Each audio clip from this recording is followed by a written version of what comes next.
नमस्कार दोस्तों, स्वागत है आपका आज के मुख्य समाचार में। लेकिन खबर में आगे बढ़ने से पहले अगर आप भी प्रधानमंत्री मोदी के साथ हैं और अगर आपको भी ऐसा लगता है कि मोदी है तो मुमकिन है, तो आप अभी इस वीडियो को लाइक कीजिए और इस लाल बटन को दबाकर चैनल को फ्री में सब्सक्राइब करके घंटी बजाइए। रुख करते हैं पहले खबर की तरफ। एक तीर से तीन निशाने, भारत के आगे चीन ने टेके घुटने, पाकिस्तान की बोलती बंद। जी हां दोस्तों, 2020 के भारत के आगे चीन को घुटने टेकने पड़ गए हैं। भारत में चीन के राजदूत और चीन का विदेश मंत्रालय अब शांति का राग अल्पाने लगे हैं। डोकलाम के बाद यह दूसरा अवसर है कि सीमा पर चीन को अपने कदम वापस खींचने पड़े हैं। इस बार चीन ने बड़े ही शातिराना ढंग से पहले नेपाल को आगे कर सीमा विवाद को रंग देना चाहा और फिर खुद लद्दाख में अपनी सेना को आगे बढ़ा दिया। भारत के राजनीतिक नेतृत्व, कूटनीतिक विशेषज्ञ और सामरिक योद्धाओं ने बड़े ही सूझबूझ, सतर्कता और संयम के साथ रणनीति के आक्रामक रुख अपनाया। इसका नतीजा यह हुआ कि नेपाल ने नक्शा संबंधी विधेयक संसद में पेश ही नहीं किया। यहीं पर चीन की सबसे बड़ी हार हुई। नेपाल की संसद में अपनी चाल को नाकाम होता देख चीन को मजबूरन लद्दाख से भी अपने पैर खींचने पड़े। इधर भारतीय सेना ऑपरेशनल तैयारियों को अमली जामा पहनाने में लगी थी और उधर चीन का विदेश मंत्रालय और भारत में चीन के राजदूत ने शांति का स्वर छेड़ रहे थे। इस वाकये में सबसे बड़ा नुकसान और शर्मसारी पाकिस्तान के प्रधानमंत्री इमरान खान को उठानी पड़ी है। इमरान खान ने आंख खुलते ही सुबह सवेरे भारत के खिलाफ जहर उगलते हुए ट्वीट कर डाले। इन ट्वीट्स में इमरान खान ने भारत के पड़ोसियों से सीमा विवाद को हवा देने की कोशिश की। इसी के साथ उन्होंने हमेशा की तरह भारत के मुसलमानों को बरगलाने की भी कोशिश की। अब चीन के घुटने टेकने के बाद इमरान खान को मुंह दिखाना मुश्किल हो रहा है। भारत में चीन के राजदूत सन विडोंग ने Confederation of Young Leaders Meet को संबोधित करते हुए भारत और चीन के रिश्तों को प्रगाढ़ करने की जरूरत बताई। उन्होंने कहा, हमें कभी भी अपने मतभेदों को अपने रिश्तों पर हावी नहीं होने देना चाहिए। हमें इन मतभेदों का समाधान बातचीत के जरिए करना चाहिए। विडोंग ने आगे कहा, चीन और भारत कोविड-19 के खिलाफ साझी लड़ाई लड़ रहे हैं और हम पर अपने रिश्तों को और प्रगाढ़ करने की जिम्मेदारी है। उन्होंने कहा, हमारे युवाओं को चीन और भारत के रिश्ते को महसूस करना चाहिए। दोनों देश एक दूसरे के लिए अवसरों का द्वार है, ना कि खतरों के। उन्होंने कहा कि ड्रैगन और हाथी एक साथ नृत्य कर सकते हैं। इससे पहले चीनी विदेश मंत्रालय ने कहा कि भारत के साथ सीमा पर हालत पूरी तरह स्थिर और नियंत्रण योग्य है। लद्दाख में LAC पर जारी तनाव के बीच भारत ने कभी उकसावे की बात नहीं की, लेकिन मंगलवार को खबर आई कि चीनी राष्ट्रपति शी जिनपिंग ने अपनी सेना को युद्ध के लिए तैयार रहने को कहा था। चीन कमजोर पड़ोसियों को कभी कर्ज देकर फंसाता है तो कभी अपनी ताकत की नुमाइश कर डराने की कोशिश करता। वहीं भारत जैसे टक्कर के देशों पर सैन्य दबाव बनाने की कोशिश करता है। हालांकि इस कोशिश में वह लगातार अपनी भद्द पिटवा रहा है। डोकलाम के बाद अब लद्दाख में भी ऐसा ही हुआ है। पहले चीनी विदेश मंत्रालय ने सीमा पर भारत के साथ स्थिति को सामान्य बताया, तो अब भारत में चीन के राजदूत ने मतभेदों को बातचीत के जरिए मिटाने पर जोर दिया। उन्होंने कहा कि चाइनीज ड्रैगन और भारतीय हाथी एक साथ नृत्य कर सकते हैं। रुख करते हैं अगली खबर की तरफ। नरेंद्र मोदी के भारत को कोई आंख नहीं दिखा सकता, रविशंकर प्रसाद की चीन को चेतावनी। जी हां दोस्तों, सीमा पर लगातार बढ़ रहे तनाव के बीच केंद्रीय कानून एवं सूचना प्रौद्योगिकी मंत्री रविशंकर प्रसाद ने चीन को कड़ी चेतावनी दी है।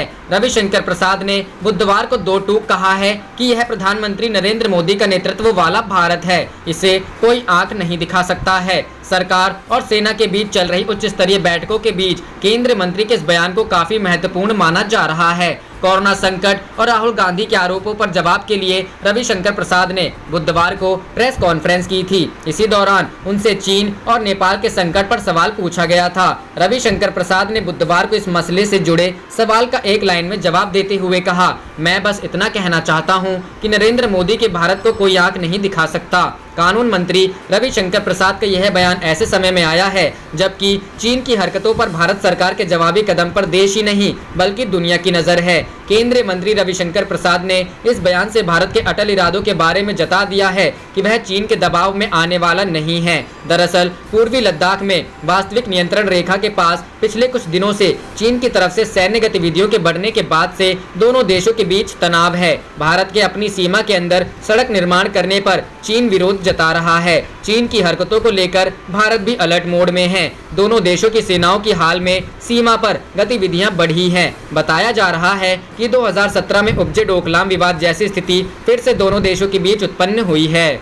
रुख करते हैं अगली खबर की तरफ। नक्शा विवाद में पीछे हटा नेपाल, भारत के हिस्सों को नक्शे में दिखाने का प्रस्ताव वापस। जी हां दोस्तों, भारत के कुछ भूभाग को समेटकर नया नक्शा प्रकाशित करने के बाद राजनीतिक और कूटनीतिक संबंधों में आए दरार के बीच नेपाल ने एक कदम पीछे हटाया है। असल में नेपाल की तरफ से जारी नए नक्शे को देश के संविधान में जोड़ने के लिए आज संसद में संविधान संशोधन का प्रस्ताव रखा जाना था, लेकिन नेपाल सरकार ने ऐन मौके पर संसद की कार्यसूची से आज संविधान संशोधन की कार्यवाही को हटा दिया। रुख करते हैं अगली खबर की तरफ। मौसम अपडेट। उत्तर भारत में लू के थपेड़ों से जीना मुहाल, दिल्ली में रिकॉर्ड तोड़ गर्मी, जाने कब मिलेगी राहत। जी हां दोस्तों, कोरोना कहर के बीच दिल्ली, यूपी समेत पूरे उत्तर भारत में भीषण गर्मी का प्रकोप देखने को मिल रहा है। समूचा उत्तर और पश्चिम भारत मंगलवार को भीषण गर्मी से झुलसता रहा।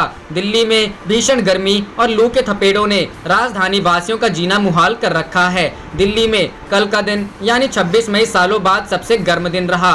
26 मई की गर्मी ने कई सालों का रिकॉर्ड तोड़ दिया। वहीं आग बरसाते सूरज की तपिश से राजस्थान के चूरू में पारा 50 डिग्री सेल्सियस तक जा पहुंचा, जो पिछले 10 वर्षों में मई के माह में दूसरा अधिकतम तापमान है। दिल्ली में रिकॉर्ड तोड़ तापमान। दिल्ली के सफदरजंग स्टेशन में 18 साल के बाद मंगलवार को मई महीने का सबसे अधिक तापमान 46 डिग्री सेल्सियस दर्ज किया गया। तो वहीं पालम ने वेदर स्टेशन ने भी दशकों का रिकॉर्ड तोड़ दिया।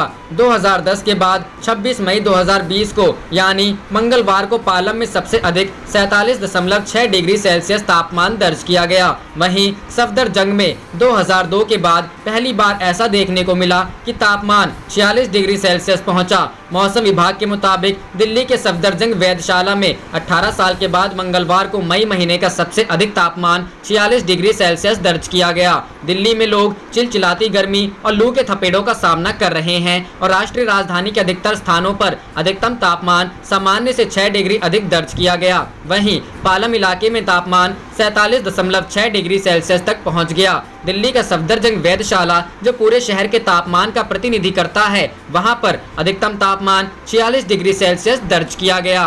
रुख करते हैं अगली खबर की तरफ। भाजपा ने ममता सरकार के खिलाफ दिया चार्जशीट, कहा 9 साल में राज्य सरकार पूरी तरह रही असफल। जी हां दोस्तों, पश्चिम बंगाल में तृणमूल कांग्रेस के 9 साल पूरे होने पर प्रदेश भाजपा ने सरकार के खिलाफ 9 सूत्री चार्जशीट देते हुए कहा कि ममता बनर्जी की सरकार पूरी तरह से असफल रही है। प्रदेश भाजपा अध्यक्ष दिलीप घोष ने बुधवार को 9 सूत्री चार्जशीट देते हुए कहा, कोरोना को लेकर स्वास्थ्य व्यवस्था, अम्फान मुकाबला, राशन भ्रष्टाचार, कानून व्यवस्था व प्रजातांत्रिक व्यवस्था, अर्थव्यवस्था व उद्योग, शिक्षा व्यवस्था, कृषक विरोधी व हिंदू विरोधी सरकार पूरी तरह से असफल रही है।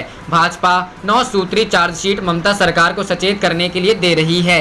श्री घोष ने बुधवार को पार्टी कार्यालय में आयोजित संवाददाता सम्मेलन में कहा कि राज्य सरकार भ्रष्टाचार के मामले में रिकॉर्ड बना दिया है। राशन वितरण में घोटाले हाल ही के उदाहरण हैं। प्रवासी श्रमिकों की वापसी पर केंद्र सरकार की ममता बनर्जी द्वारा आलोचना करने पर श्री घोष ने कहा कि केंद्र सरकार ने साफ कर दिया है कि प्रवासी श्रमिकों की वापस भेजेंगे।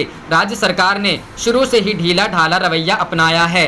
राज्य सरकार को मानवीय रवैया अपनाना चाहिए। सुश्री बनर्जी द्वारा यह कहने पर कि प्रवासी श्रमिकों की वापसी से कोरोना संक्रमण के मामले बढ़ेंगे, केंद्र सरकार ही इस मामले को संभाले।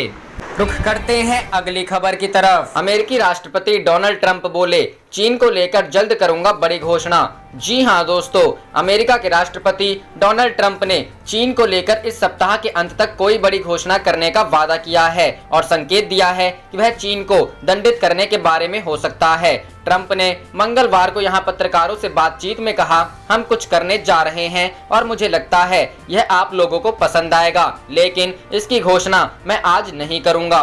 उन्होंने चीन और हांगकांग के बीच चल रहे मसले को लेकर चीन पर प्रतिबंध लगाए जाने की सवाल कर कहा, इसकी घोषणा आप इस सप्ताह के अंत तक सुनेंगे और मुझे लगता है कि यह बहुत बड़ा निर्णय होने वाला है। इससे पहले व्हाइट हाउस की प्रेस सचिव काइले मैकनेनी ने गुरुवार को कहा था कि हांगकांग के प्रति चीन की कार्रवाइयों से राष्ट्रपति नाराज हैं। गौरतलब है कि चीन की नेशनल पीपल्स कांग्रेस के वार्षिक सत्र में शुक्रवार को सत्ताधारी कम्युनिस्ट पार्टी ने हांगकांग में कथित अलगाववादी, विध्वंसक और आतंकवादी गतिविधियों के अलावा विदेशी हस्तक्षेप पर प्रतिबंध लगाने के लिए एक नया राष्ट्रीय सुरक्षा कानून का प्रस्ताव प्रस्ताव पेश किया है।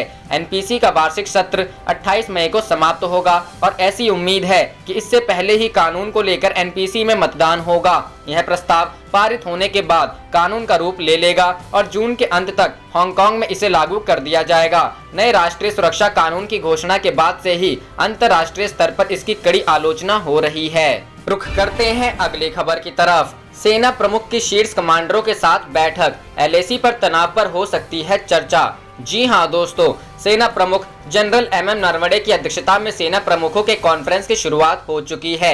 बल के शीर्ष कमांडर बैठक में भाग ले रहे हैं। 3 दिवसीय बैठक के दौरान बल के अधिकारी सुरक्षा मुद्दों पर चर्चा करेंगे। इस दौरान लद्दाख में चीन के साथ सीमा पर गतिरोध पर भी चर्चा होने की संभावना है। यह बैठक भारतीय सेना की चीनी सेना से झड़प के बाद हुई है। चीन ने लद्दाख सेक्टर में विभिन्न स्थानों पर वास्तविक नियंत्रण रेखा पर अपने 5000 से अधिक सैनिकों को तैनात किया है। प्रधानमंत्री नरेंद्र मोदी ने एलएसी की स्थिति का आकलन करने के लिए राष्ट्रीय सुरक्षा सलाहकार अजीत डोभाल और रक्षा मंत्रालय के प्रमुख जनरल बिपिन रावत के साथ एक उच्च स्तरीय सुरक्षा बैठक की अध्यक्षता की थी। सीडीएस ने लद्दाख में स्थिति को संभालने के लिए सैन्य सुझावों पर पीएम मोदी को जानकारी दी। लद्दाख में सीमा विवाद को लेकर भारत और चीन के बीच तनाव जारी है। तनाव का आलम यह है कि लद्दाख में वास्तविक नियंत्रण रेखा पर चीन और भारत की सीमा फिर एक बार आमने सामने है। भले ही चीन ने सीमा पर अपनी सेना की तैनाती बढ़ा दी है, मगर अब भारत भी पीछे नहीं रहने वाला है। भारत ने भी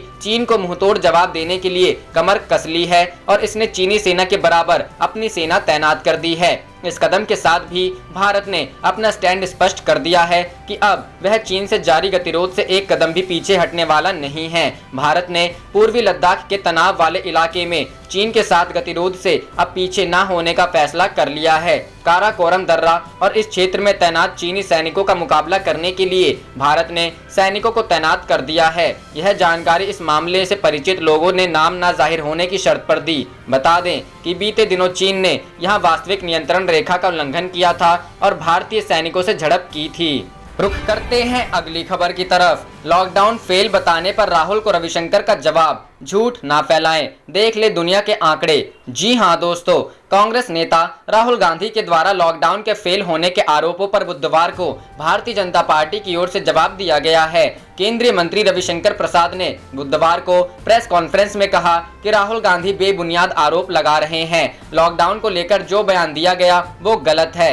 रविशंकर प्रसाद ने उदाहरण देते हुए कहा कि दुनिया के टॉप 15 देशों की कुल आबादी 142 करोड़ है। भारत की आबादी 137 करोड़ है। इन 15 देशों में 3,43,000 से अधिक लोग मर गए हैं, लेकिन हमारे देश में 4,000 के आसपास मौत हुई है। केंद्रीय मंत्री ने कहा कि राहुल गांधी सिर्फ झूठ फैला रहे हैं। अभी कोरोना की कोई वैक्सीन नहीं है, ऐसे में लॉकडाउन ही एक उपाय है। राहुल गांधी देश की एकता को खंडित करने वालों को बधाई दे रहे हैं, जो पूरी तरह से गलत है। जब से कोरोना की दुर्भाग्यपूर्ण परिस्थिति आई है, तब से राहुल गांधी देश के संकल्प को इस लड़ाई के मामले में कमजोर करने की कोशिश कर रहे हैं। रविशंकर प्रसाद ने कहा कि चुनाव में राहुल गांधी नीरव मोदी की बात कर रहे थे, लेकिन उनके साथी लंदन में नीरव मोदी की मदद कर रहे हैं। रविशंकर बोले कि भीलवाड़ा मॉडल का श्रेय राहुल गांधी को दिया गया, लेकिन वहां के सरपंच का कहना है कि ये मेहनत वहां के लोगों की है।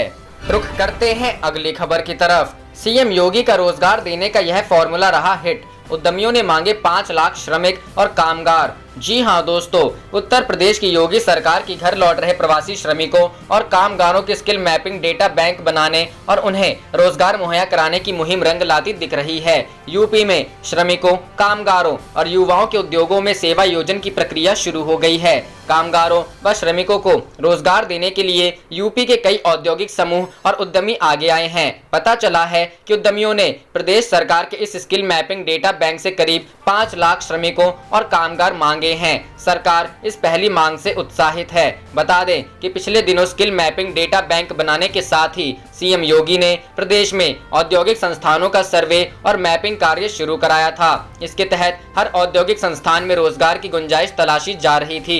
सीएम योगी ने निर्देश दिए कि हर औद्योगिक इकाई में 1 से लेकर 10 श्रमिकों के लिए हर औद्योगिक इकाई में जगह बनाए। टीम 11 की बैठक में सीएम योगी श्रमिकों और कामगारों के लिए रोजगार का खाका तैयार कर रहे हैं।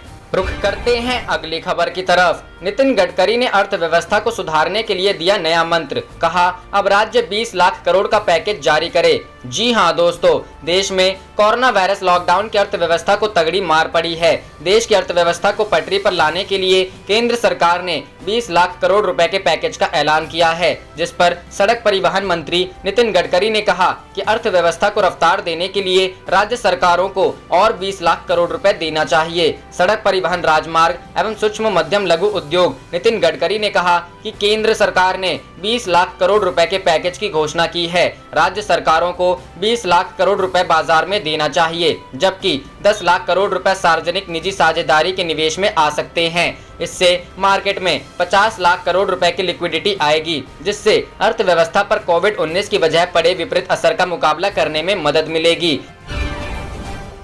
आप देख रहे थे आपका अपना चैनल जय हिंद जय भारत।